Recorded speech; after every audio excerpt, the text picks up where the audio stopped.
अर्जेंटी में स्वागत है आपका। मैं हूं योगेंद्र, आप देख रहे हैं खास खबर। और खास खबर में हम बात करेंगे राजस्थान की। राजस्थान में इस समय सियासी पारा चढ़ा हुआ है। कांग्रेस के अपने मंत्री और विधायक भाजपा की तरह अपनी ही सरकार और अपनी ही पार्टी पर घेरने के लिए आतुर हैं। अलग अलग मुद्दे हैं। बेशक कहा यह जा रहा हो कि नहीं, यह तो इंटरनल डेमोक्रेटिक सिस्टम है, दूसरी पार्टियों में यह सब कुछ नहीं है, लेकिन हमारे यहां पे है। इसी बीच तमाम संभावनाओं को दरकिनार करते हुए यानी कि खारिज करते हुए मुख्यमंत्री अशोक गहलोत ने अपनी बजट तैयारियां शुरू कर दी हैं। यह उनका इस सरकार का आखिरी बजट होगा अगर वो पेश कर पाते हैं तो। और यह बजट पूरी तरह से यह कहा जा सकता है कि चुनावी बजट होगा, क्योंकि चुनाव 2023 में होंगे और 23 में ही मुख्यमंत्री बजट पेश करेंगे। कहा ही जा रहा है कि दिसंबर में भी बजट पेश किया जा सकता है, लेकिन देखने वाली बात होगी। अभी ऐसा हुआ नहीं है। खैर, लेकिन ये भी सब एक तरह के नवाचार हैं राजनीति के, कुछ भी संभव है। तो मुख्यमंत्री ने प्री बजट टॉक शुरू कर दी हैं। पहले दिन उन्होंने एनजीओज और इनके साथ चर्चा की है। धीरे धीरे समय आएगा, उस तरह से युवाओं के साथ में, किसानों के साथ में, एंटरप्रेन्योर्स के साथ में, यूथ के साथ में, सबके साथ में चर्चा करेंगे वो, और महिलाओं के साथ में जैसे जैसे होगा। तो चलिए हम चर्चा शुरू करेंगे। और हमारे साथ आर तिवारी साहब कांग्रेस के वरिष्ठ नेता हैं, हमारे सहयोगी अनिल सेन हमारे साथ जुड़े हैं, और भाजपा से आरपी विजय साहब हमारे साथ जुड़ रहे हैं। सभी का स्वागत है। तिवारी साहब, आपके पास आना चाहूंगा। बजट की तैयारियां शुरू हो चुकी हैं। मुख्यमंत्री अशोक गहलोत ने कई तरह की जो चर्चाएं हैं, इन तैयारियों से तो कहा जा सकता है कि तमाम परिस्थिति और चीजों का जवाब दे दिया उन्होंने। लेकिन दूसरी तरफ कभी एसीआर भरने की बात, कभी फॉर्च्यूनर में बैठ के आने की बात, कभी मुख्यमंत्री बदलने की बात, तो कभी क्या कभी क्या कभी क्या। आपको क्या लगता है कि तमाम जो स्थितियां होती हैं, जो विपक्षी दल उठाते हैं, वो आपकी पार्टी में उठाई जा रही हैं? और क्या लगता है इससे सरकार पे कोई प्रभाव नहीं पड़ता होगा, क्योंकि सरकार विकास के एजेंडे से जूझ रही है या फिर अपनों से जूझे? योगेंद्र भाई, राजनीति अपार संभावनाओं का एक क्षेत्र है और आप भी वरिष्ठ साथी हैं। राजनीति में कई बार जो दिखता है वो होता नहीं है और जो होता है वो दिखता नहीं है। ये बात कई बार लागू हो चुकी है। कांग्रेस ही देश की एकमात्र वो आंतरिक लोकतंत्र वाली पार्टी है जो 1885 से आज 2022 तक अपना मूल स्वभाव, अपने सिद्धांत, अपने तमाम को लेकर के आज भी जिंदा है। आप जब तक अगर किसी को बोलने का मौका नहीं दोगे तो जनसंघ के नाम पर आपको अपना बोरिया बिस्तर बंद करना पड़ता है और जनता पार्टी में शामिल होना पड़ता है। अब जब जनता पार्टी का बोरिया बिस्तर बंद होता है तो आपको नई भारतीय जनता पार्टी बनानी पड़ती है। देश में हम हारते हैं या जीतते हैं, हम सत्ता में रहते हैं या नहीं रहते हैं, लेकिन कांग्रेस का मूल सिद्धांत है गरीब, पिछड़ा, मध्यम वर्ग का विकास करना, 36 कौम का विकास करना। और राजस्थान के परिप्रेक्ष्य में आप जो कुछ कह रहे हैं, विपक्षी दल तो हताशा के नाम पे केवल बयानवीर नेता हैं। और अब तक जो भी उपचुनाव हुए लगातार कहते रहे कि कांग्रेस के शासन में, अशोक गहलोत जी के शासन में या महिलाओं का अत्याचार है या उत्पीड़न है, बेरोजगारी है, पता नहीं क्या क्या कहते रहे। लेकिन जनता का सबसे बड़ा कसौटी राजनीति में जनता की अदालत में जाना पड़ता है। जी बिल्कुल। और जनता की अदालत में जो भी विधानसभा के उपचुनाव, आपने तो खुद कवरेज किए, 6 विधानसभा के उपचुनाव में हमने 5 विधानसभा के उपचुनाव में विजय प्राप्त करी। और फिर चैलेंज कह रहा हूं, सरदार शहर का जो उपचुनाव की तारीखें घोषणा हो, तिवारी साहब ये सारी बातें ठीक हैं, लेकिन सवाल आपके अपने उठा रहे हैं और उसी बीच मुख्यमंत्री बजट की तैयारी भी कर रहे हैं। यही तो मैं कहना चाहता हूं। राजस्थान नवाचार करने वाला कांग्रेस शासित राज्यों में पहले नंबर पर है। आपने देखा होगा राजस्थान के मुख्यमंत्री ने देश में पहली अनूठी आम, गरीब और मध्यम वर्ग के लिए निकाली। उसमें चाहे इनकम टैक्स पेयर हो या नहीं हो, 850 रुपए जमा कराओ और एक साल में 10 लाख रुपए तक का आपको चिकित्सा की सुविधा फ्री में मिलेगी। ये नवाचार है। देश में कहीं किसी राज्य में किसी भी पार्टी की सरकार ने ऐसा आम आदमी के लिए नहीं किया। ये नवाचार ही है ना। हम 1,35,00,000 महिलाओं को हम उनको स्मार्टफोन दे रहे हैं ताकि वो अपने आने वाली संतति को स्मार्टफोन से परिचय कराए, और उसमें 3 साल का हम डेटा फ्री करेंगे। ये भी बहुत बड़ी बात है। हमने रोजगार के साधनों में किसी भी राज्य से सबसे ज्यादा दिए। हमने 1.25 लाख बेरोजगारों को हमने स्थायी नौकरियां दी हैं। और आपने देखा होगा अभी 1 लाख के आसपास जो संविदा कर्मी थे उनको हमने नियमित किया। और राजस्थान सरकार का जो ये बजट आने वाला है, आप देखना इस देश में फिर नवाचार होगा। आज हमने सरकार ने विज्ञापन के माध्यम से उन तमाम स्वयंसेवी संगठनों से, उन तमाम युवा नेताओं से, उन तमाम युवकों के बारे में जो काम करते हैं, चाहे वो छात्र यूनियन हो, चाहे छात्रों के बारे में कोई संगठन हो, हमने उनसे सुझाव आमंत्रित किए। हमारा राजस्थान का रोजगार कैसे मिले, हमारा राजस्थान का नौजवान, चले आ रहा हूं सर, वापस आ रहा हूं मैं आरपी विजय साहब आपके पास आना चाहूंगा। मुख्यमंत्री अशोक गहलोत ने बीजेपी हो चाहे कांग्रेस के अपने नेता हो, तमाम विरोध और जो मुखर आवाज उठाई जा रही थी उनके खिलाफ कि ये वो, लेकिन उन्होंने बजट की तैयारियां शुरू कर दी हैं। साफ है कि बजट वो पेश करेंगे और बजट पेश करेंगे तो उसकी तैयारियां भी करनी है।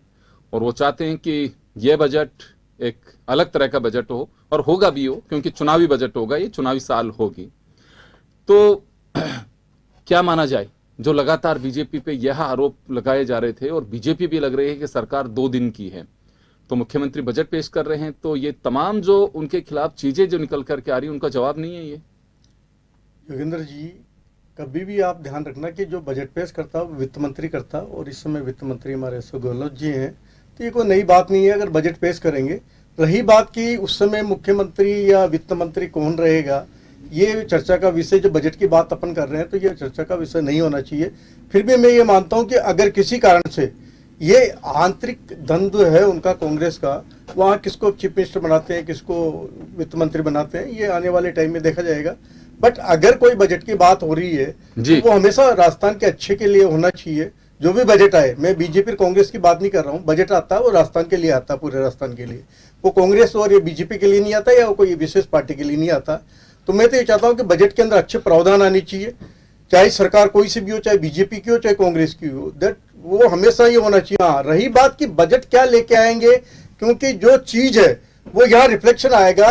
क्योंकि आज की तारीख में ये क्यों बजट की बात क्यों कर रहे हैं, आज इतना जल्दी बजट लाने की बात क्या कर रहे हैं? जनरली हमेशा जब बजट आता है, केंद्र के बजट के आने के बाद में राजस्थान का बजट आता है, बट ये प्री बजट लाना चाहते हैं। क्योंकि आपने जो बताया, आपने खुद ने ही बताया भूमिका में कि आने वाला टाइम ये चुनावी बजट होगा, तो चुनावी की बजट के लिए क्योंकि उस बीच में उनको टाइम नहीं मिलेगा, तो उसके लिए ये एक प्री बजट तरीके का है कि अगर 2-3 महीने उनको मिल जाएंगे तो उसको किसी भी तरीके से वो एक लॉलीपॉप दे करके, आज लॉलीपॉप का मतलब मेरा कहने का अर्थ ये है कि कुछ चुनावी घोषणाएं इस तरीके करे जो लोग लुभावन हो, उससे वोट बटोरे जा सके, उसके लिए ये बजट आ रहा है। नो डाउट मैं कहता हूं कि आज युवाओं के लिए, आज बेरोजगारी की बात कर रहे थे हमारे कांग्रेस के मित्र, तो इनको मैं बताना चाहूंगा सबसे ज्यादा बेरोजगारी अगर कोई है तो राजस्थान के अंदर है।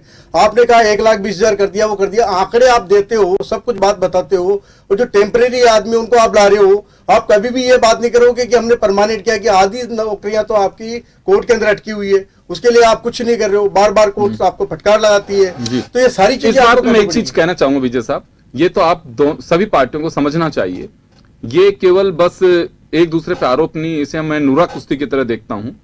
हर गवर्नमेंट के अंदर यही स्थितियां बनती है। वसुंधरा जी के वक्त भी यही पोजीशन थी, आधी चीजें लिटिगेशन में। अगर लिटिगेशन की गुंजाइश अगर किसी भर्ती में है तो लगता नहीं है कि आप जो अधिकारी या जो निगम बोर्ड वो भर्तियां करानी जा रहा है, उनको जब मोटी पगार लेकर के बैठते हैं, एसी कमरों में बैठते हैं, तो उसके जवाबदार नहीं है। सरकार उनको क्यों कटघरे में खड़ा करते हैं? जिनकी जिम्मेदारी है उनसे जवाब नहीं मांगा जाना चाहिए। ये सवाल हमारा वसुंधरा राजे जी के वक्त भी उठता था और आज भी उठ रहा है, अंतर कुछ नहीं हुआ है। ये बातें जो आज आप कह रहे हैं यही कांग्रेस कहा करती थी, आज आप कह रहे हैं। मेरी अपनी तकलीफ है ये कि वास्तव में युवाओं के साथ हर सरकार छलावा कर रही है। मुझे कहने में कहीं कोई गुरेज नहीं, हर सरकार छलावा करती है, वो चाहे पूर्ववर्ती सरकार हो चाहे वर्तमान सरकार हो। एक दूसरे पे आरोप से नहीं, किसको कटघरे में खड़ा किया जाता है? कोई ध्यान है कि हाँ इन भर्तियों पर रोक कैसे लग गई? अगर इतना लेकुना था तो आपने ऐसे कैसे निकाल करके चला दिया? किसी को जवाबदारी नहीं है, बिल्कुल जवाबदेही नहीं है। कुछ भी निकाले जा रहे हैं और कोई कुछ भी कह रहा है। योगेंद्र जी, बात ये है कि आज की तारीख में बीजेपी कांग्रेस की बात नहीं है, यहाँ पे है कि भर्तियों पे जो रोक लगाई जा रही है वो कोर्ट के द्वारा लगाई जा रही है, तो कोई न कोई कमियां है, कोई विसंगतियां हैं। सर मैं वही कह रहा हूं, तो उन कमियों को दुरुस्त कौन करेगा? वो पार्टियां नहीं करेंगे। मैं ये नहीं कह रहा हूं, इसमें किसी की आप लोगों को तरफदारी करने की सर जरूरत ही नहीं है। नहीं। जिन लोगों के जिनको मोटी तनख्वाह टैक्स पेयर्स के पैसे से दी जा रही है, उनकी जवाबदेही क्या है? बिल्कुल बिल्कुल। तो कोई निकाल लेगा। आज की तारीख में अगर कोई पेपर लीक होता है, उसकी वजह से कोई कोर्ट में जाता है, कुछ गड़बड़ियां होती है, उसके लिए कोर्ट में जाते हैं, तो अल्टीमेटली जो अच्छी पोस्टों पे बैठे हुए हैं, आईएएस हैं, चाहे पदाधिकारी हैं, जो उनसे जवाब मांगा जाना चाहिए, उनसे जवाब मांगा जाना चाहिए, नहीं होनी चाहिए। और अगर आज तिवारी साहब, अगर आज बीजेपी जवाब मांगती है उन अधिकारियों से, तो कांग्रेस को बचाव की ढाल नहीं बनना चाहिए, क्योंकि आप लोग भर्ती नहीं निकाल रही हैं, सरकार निकाल रही है, और सरकार का अपना एक सिस्टम होता है। सरकार किसी पार्टी की नहीं होती है। जब तक सरकार की पार्टी होती है, जब तक वो चुनाव होते हैं और आपके मेंबर बनते हैं, उसकी जवाबदेही पार्टी के प्रति नहीं है, उसकी जवाबदेही प्रदेश की जनता के प्रति है। जवाब को जनता को देना चाहिए। मैं अनिल आपके पास आना चाहूंगा। जिस तरह की वहापोक पिछले कुछ दिनों से चल रही है, मुख्यमंत्री का बजट प्री टॉक्स, ये कहा जा सकता है कि तमाम जो परिस्थितियां उनको जवाब देना कि हाँ बिल्कुल मेरा कुछ नहीं है, सब अफवाहें हैं, मीडिया की गासिप है, चर्चाएं हैं, मैं मुख्यमंत्री हूं और मैं बजट की तैयारी में जुट चुका हूं, एक मैसेज कहा जाए इसे? देखिए, बिल्कुल 2 अक्टूबर का वो बयान भी इसी के इर्द गिर्द है, जब मुख्यमंत्री अशोक गहलोत ने कहा था कि इस बार बजट जल्दी आएगा। तो उस समय संकेत कहीं ना कहीं दे दिया था अशोक गहलोत ने कि जो सियासी एक तरह से माना जा रहा है कि हाँ से पारा चढ़ा हुआ है, उथल पुथल हो सकती है, उस समय मुख्यमंत्री अशोक गहलोत का संकेत था कि ऐसा कुछ नहीं होने वाला। और अब जब बजट को लेकर चर्चाएं शुरू भी हो गई हैं, युवाओं से संवाद कर रहे हैं, हमने देखा स्वयं संगठनों को भी यहाँ पर बुलाया गया है, आने वाले दिनों में तमाम महिला वर्ग हो, व्यापारी वर्ग हो, उनसे संवाद वहाँ पर किया जाएगा। तो ये टॉक्स अपने आप में बताते हैं कि नहीं, राजस्थान में तो शायद जिस तरह का वह यहाँ पर देखा जा रहा था, या फिर राजनीतिक हलकों में भी एक कयास थे कि दिल्ली से शायद कुछ निर्देश अभी भी आ सकते हैं। हाँ, ये संभावना जरूर है कि इस बार जो जल्दी बजट आ रहा है, यहाँ पर जरूर बीजेपी सवाल भी खड़े कर रही है कि जल्दी बजट के मायने क्या हैं, क्यों जल्दी बजट लाया जा रहा है। बीजेपी ये सवाल भी खड़े कर रही है, लेकिन फिर भी राजस्थान के 7 करोड़ जनता, उसको उम्मीद बजट से होती है। बजट मार्च में आए या जनवरी में आए, बजट में उनके लिए क्या रखा गया है। और इस बार जो बजट होगा, हालांकि चुनावी बजट जरूर हो सकता है, लेकिन फिर भी बजट के अंदर सौगात क्या होंगी, क्योंकि पिछला जो बजट था एक छाया मानी जा रही थी कि इस तरह का बजट है, ये चुनावी बजट हो सकता है। कर्मचारियों को एक बड़ी सौगात दी गई थी, और उस सौगात को कांग्रेस जो दूसरे स्टेट में है, जहां पर सत्ता में नहीं है, या फिर हिमाचल दूसरी जो स्टेट है वहां पर घोषणा भी की गई कि अगर वो आती है तो पुरानी पेंशन को बहाल यहाँ पर किया जाएगा, तो उसकी वाहवाही हुई थी। कर्मचारी वर्ग ने खुले दिल से सराहना की थी कि उनकी डिमांड थी, सरकार से मांग थी, जिसको पूरी तरह से पूरा किया गया है।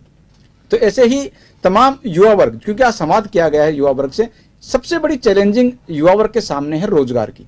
सरकार ने भले ही लगभग 1,20,000 से 27,000 के करीब जो जॉब्स हैं वो सरकारी जॉब्स दी हैं। आने वाले दिनों में हमने पिछले बजट में भी देखा था कि मुख्यमंत्री अशोक गहलोत ने कहा था कि 1 लाख जो रोजगार हैं सरकारी, वो पाइपलाइन में है। लेकिन पिछले बजट के बाद में अभी तक के जो सरकारी जॉब्स हैं उनके आंकड़ों को अगर देखा जाए, वो चिंता का विषय है। पाइपलाइन में है, भर्तियां चल रही हैं, लीड जैसी परीक्षा है उसको आगे किया गया, अभी भी वो पूरी तरह से नहीं हो पाई है। तो ये जो चिंता का विषय रोजगार वाला है, युवाओं से संवाद में शायद युवाओं ने भी कहा होगा कि उनको रोजगार की तलाश है, सरकारी नहीं तो प्राइवेट जॉब्स। जो पढ़े लिखे लोग हैं उनको किस तरह से सेटल किया जा सकता है, क्योंकि एमए बीए करने के बाद में वो वर्ग जो जॉब्स की तलाश करता है वो चाहता है कि या तो ऑफिस वर्क उसको मिले या ऐसा काम मिले जिससे वो अपनी प्रतिष्ठा बचा सके और जो भी साथ साथ काम भी कर सके। तो ऐसे वर्ग के लिए क्या कुछ प्रावधान हो सकते हैं। हालांकि रिसर्जेंट राजस्थान, यहाँ पर जो इन्वेस्ट राजस्थान किया गया था, अच्छे राह खुलने के आसार यहाँ पर माने जा रहे हैं। लगता है कि अगर पूरी तरह से सफलता रही तो राजस्थान का एक बड़ा वर्ग जो जॉब की तलाश कर रहा है उसको शायद जॉब मिल भी पाएंगी। लेकिन फिर भी सरकारों को इस ओर देखना होगा, क्योंकि मुख्यमंत्री अशोक गहलोत ने कहा था कि ये जो बजट आएगा ये युवाओं को समर्पित होगा, युवाओं के लिए होगा, युवाओं के लिए बेहतर करने वाला होगा। जी जी बिल्कुल। तिवारी साहब आपके पास आना चाहूंगा। ये बड़ी चुनौती है। अभी आरपी विजय साहब ने जो कहा कि ये कोई नई बात नहीं है, बजट से पहले की चर्चा, लेकिन सरकार बहुत उतावली है कि हमें जल्दी तैयारी करनी है, जल्दी से जल्दी हम बजट पेश कर सके। योगेंद्र भाई, मैं विजय साहब को धन्यवाद देना चाहता हूँ, और इनका सही है, आर्थिक विशेषज्ञ। बजट किसी कांग्रेस का या बीजेपी का नहीं होता, बजट होता है संपूर्ण राजस्थान के आम आदमी के लिए। हम क्या देना चाहते हैं उनको, शिक्षा में, स्वास्थ्य में, पानी में, बिजली में, और उसी को लेकर के ये बजट पेश हो रहा है। सवाल है कि 2023 के नवंबर में चुनाव है विधानसभा के। अशोक गहलोत जी ने पहले ही कह रखा है कि मैं आने वाला बजट, जैसे अनिल भाई भी कह रहे हैं, वरिष्ठ साथी हैं, वो लगातार 6 महीने से कह रहे हैं कि आने वाला बजट नौजवानों और छात्रों को समर्पित होगा। और देश का आज 55 और 60% आबादी उस नौजवान की है जो अपना भविष्य तलाश कर रहे हैं कि मेरे को राज्य में रोजगार मिलेगा, कि मेरे को दूसरे राज्य में रोजगार मिलेगा, कि मेरे को विदेश में जाकर के मिलेगा। और उसी लिए पहली बार आपने देखा होगा योगेंद्र भाई कि इन्वेस्ट राजस्थान जैसा बड़ा सम्मेलन करके अशोक गहलोत की सरकार ने सिद्ध किया कि हम चाहे राजनीतिक विरोध हो सकता है अडानी अंबानी से, लेकिन राजस्थान के नौजवानों को रोजगार देने के लिए अगर वो राजस्थान में अपना व्यवसाय लगाना चाहते हैं तो राजस्थान सरकार पलक पावड़े बिछाकर उनका स्वागत करेगी। आज आपने देखा होगा अडानी जी ने यहाँ अपना इन्वेस्ट लाखों करोड़ देने का वादा किया, और आज ही वंडर सीमेंट को हमने 4000 हेक्टेयर की जमीन बांटी है। वंडर सीमेंट वहां सीमेंट प्लांट लगाएगी। तो देश राजस्थान में अडानी जी को लेकर के तो बीजेपी अभी अगला सवाल मुस्कुरा रहे हैं विजय साहब, मैं ही आपसे पूछ लेता हूं, वो पूछेंगे कि अब अडानी जी प्यारे क्यों हो रहे हैं? ये सवाल है कि राजस्थान के नौजवानों को कोई भी सरकार की नौकरियों से उनका भरपेट नहीं कर सकती। जब तक इन्वेस्टमेंट नहीं आएगा नौजवानों का तरक्की नहीं हो सकती। बड़ी बड़ी कंपनियां है कि उनको अच्छा रोजगार मिलेगा, लाखों रुपए महीने का उनको पैकेज मिलता है। तो जब तक बड़ी कंपनियां राजस्थान में आएंगी तो राजस्थान में 10 लाख नौजवानों को रोजगार मिलेगा निजी क्षेत्र में। और इसलिए ये बजट नौजवानों को है। और भारतीय जनता पार्टी वाले ये कितना ही कहते हैं कि प्री बजट क्यों आ रहे हैं, सही कह रहे थे विजय भाई पार्टी लाइन सेट करके। अरे भाई नवंबर में तो हमको मतदान के लिए जाना पड़ेगा, चाहे बीजेपी हो चाहे कांग्रेस हो, कोई सा भी दल हो। काम करने का मौका कब मिलेगा? इसलिए अगर हम जनवरी में पेश करते हैं तो हमसे जवाबदेही तो लेंगे ना।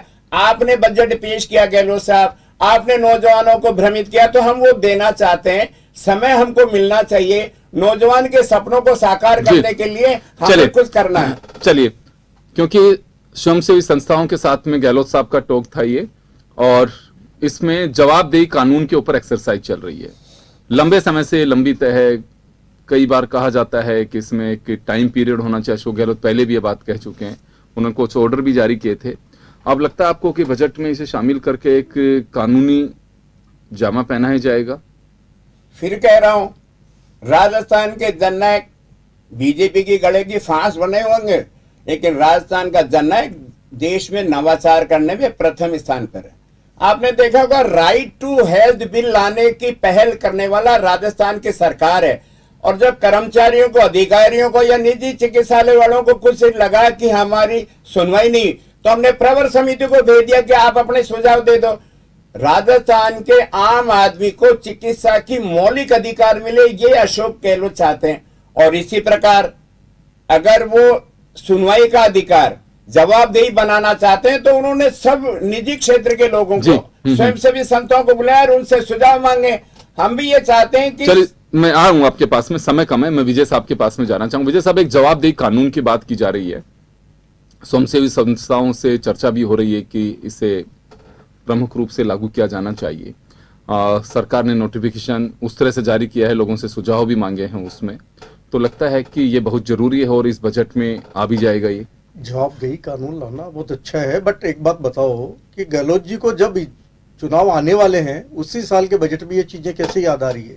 तो इसका मतलब सिर्फ ये जिस तरीके से गहलोत जी है ना जादूगर कहलाते हैं, वो जादूगरी करना चाहते हैं, बाकी और कुछ नहीं करना चाहते। देश का और जनता मतलब राजस्थान का भला करने के लिए नहीं कर रही है कि अपनी सरकार किस तरीके से आ जाए। मैं आपकी नहीं बोला था, नहीं बोला था।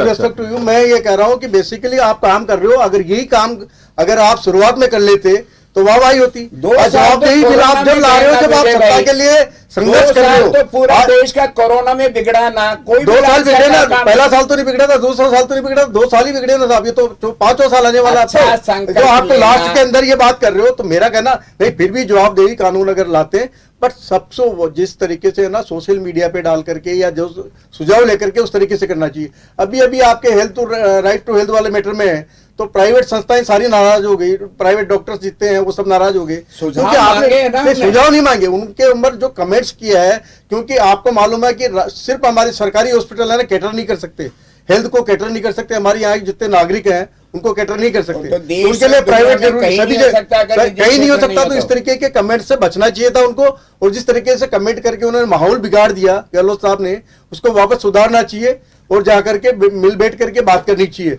जी। राइट टू हेल्थ मैं कहता हूँ बहुत बढ़िया है कदम, अच्छा कदम है, और ये कोई आज ये नहीं लेके आए, ये तो सालों से चलाता रहा है। फ्री मेडिसिन का काम है, ये सारे पुराने चल रहे हैं, ठीक है 5 लाख से 10 लाख कर दिया, पर कितना उसका इफेक्टिव कितना हो रहा है ये बताएं आप। आम आदमी से मिलो विजय, आम आदमी से मैं मिला हूं सर, मैं भी आम आदमी हूँ, मैं भी एक जनरल आदमी हूँ। बिक जाती थी, गहने बिक जाते थे, आज 10-10 लाख रुपए का बीमा और ट्रांसप्लांट कराने का बहुत, जिसमें अगर लाखों 20-20 लाख का खर्चा था, वो भी अशोक गहलोत। आप मेरे को ऐसा लगता है तिवारी जी, खबरें आप अखबार नहीं पढ़ते हो, अखबारों में जो चीजें आ रही है हेल्थ के बारे में, कहाँ बच्चे मर जाते हैं, कहाँ क्या हो रहा है, उन चीजों को नहीं पढ़ते हो आप। आपको सिर्फ उनके गहलोत जी के कसीदे करने हैं, बाकी और कुछ नहीं करना। आम जनता के लिए आप कुछ करो ना, मैं आपके साथ है, कुछ तो करो। देखो करेगा तो वही जो सत्ता में होगा, भारतीय जनता पार्टी की जुमलेबाज सरकार की 15 लाख का काम है, अरे 2 करोड़ सही लाइन पे लाने के बाद वो हम काम कर रहे हैं। विजय साहब अपने देश के प्रधानमंत्री जी के 8 साल पहले प्रधानमंत्री जी ने तो जो आप आज कर रहे हो पहले कर चुके मिलेगा, आपने फॉलो नहीं किया, स्विस बैंक आप सिर्फ नाम चेंज करते हो। नोटबंदी के बाद में देश की अर्थव्यवस्था, आप तो आर्थिक विशेषज्ञ हो। 8 नवंबर 2016 कहाँ बात कर रहे हो आप 2016 को कहाँ? चले सर 2016 के बाद समय कम है, कहाँ बात कर रहे हो आप? समय कम है, लोकतंत्र चलता है। अनिल 2 छोटे-छोटे सवाल हैं मेरे। एक तो ये कि जो कुछ कांग्रेस के अंदर खाने में चल रहा है उसका कोई असर पड़ रहा है, और दूसरा क्या जवाबदेही कानून पे गौर कर रहे हैं मुख्यमंत्री? देखिए संगठनों की डिमांड भी है, और अगर बात सही से पहुंचती है, सरकार के स्तर पर मंथन यहाँ पर होता है, तो जवाबदेही कानून बड़ी दूर नहीं है और सरकार पूरा भी कर सकती है। लेकिन इसके साथ साथ असर की जहाँ तक बात है जरूर पड़ता है। अगर घर में क्लय होता है तो उसका इफेक्ट दिखाई देता है। तमाम कार्यों पर बजट ला रहे हैं, लेकिन इस बीच जिस तरह की बयानबाजी है, नेताओं को समझना चाहिए, खुद के घर में या तो बैठ के बात करनी चाहिए। अगर कोई अनुशासनहीनता करता है तो उसकी कार्रवाई उसी तरह से होनी चाहिए। दिल्ली से ऑर्डर नहीं आया तो राजस्थान में भी हो सकता है।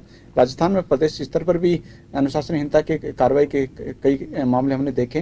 तो ऐसे में अगर इन नेताओं की बयानबाजी इसी तरह से चलती रहेगी, राजस्थान में पार्टी की छवि भी धूमिल होती है। क्योंकि हमने देखा है हाल ही में डोटासरा जी हो चाहे केंद्र से हमने देखा था, हिदायत देते हुए देखा गया था।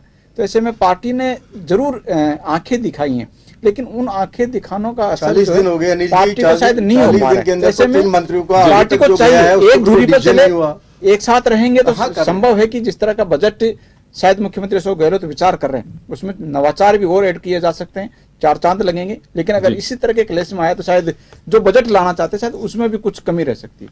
चले मैं माफी चाहूंगा, बजट की तैयारियां शुरू हो चुकी हैं, समय कम है, इस वजह से मैं रोकना चाहूंगा। और ये प्री बजट टॉक्स हैं, नई बात नहीं है। नई बात इतनी है कि चुनावी साल का बजट है, लेकिन एक बात में जरूर यहां गौर करना आप उस पर। मैं बहुत सारे लोगों से मिलता हूं जो प्री टॉक्स में शामिल होते हैं, चाहे किसान हो, महिला हो, यूथ हो, एंटरप्रेन्योर्स हो, इंडस्ट्रियलिस्ट हो, बहुत सारे लोग। उनका ये कहना होता है कि हमारी से चर्चा तो 100 पॉइंट्स पे होती है, लेकिन उसमें 5 भी दिखाई नहीं देते हैं जब बजट आता है। हर सरकार की यही स्थिति है। वसुंधरा जी के वक्त भी हमने बहुत सारे लोगों से चर्चा की, और अशोक गहलोत साहब के भी पिछले सरकार 2 बार की सरकार जो रही उनके कार्यकाल पे चर्चा की जब बजट आते थे, लेकिन वो लोग बजट में वो चीजें हमें दिखाई नहीं देती हैं। तो एक मुझे लगता है कि महज ये टॉक्स में एक औपचारिकता नहीं होनी चाहिए, क्योंकि पब्लिक से जब आपका संवाद होता है तो पब्लिक व्यक्तिगत हो सकता है किसी की डिमांड उसे आप खारिज करिए, लेकिन बहुत सारे लोगों की प्रॉब्लम्स को अगर वो सॉर्ट आउट कराने के लिए कुछ सुझाव देते हैं तो जरूर गौर करना चाहिए, क्योंकि आपकी जवाबदेही जनता के प्रति है और जनता के लिए ही आप बजट लेके आ रहे हैं। अगर वही संतुष्ट नहीं है तो ऐसे बजट का कोई फायदा नहीं है। उससे लगता है कि कहीं चाहते कुछ आप और हैं और करना कुछ और चाहते हैं, तो ये उससे एक आपका जो सॉल्यूशन है, जो मकसद है, वो हल नहीं हो सकता। खैर, लेकिन अब ये बजट अलग तरह का बजट होगा, लेकिन इंप्लीमेंट कैसे होगा, क्या होगा, इसे नहीं कहा जा सकता। चलिए, बहुत बहुत शुक्रिया तमाम अतिथियों का। खास खबर में इतना ही, दीजिए इजाजत, नमस्कार।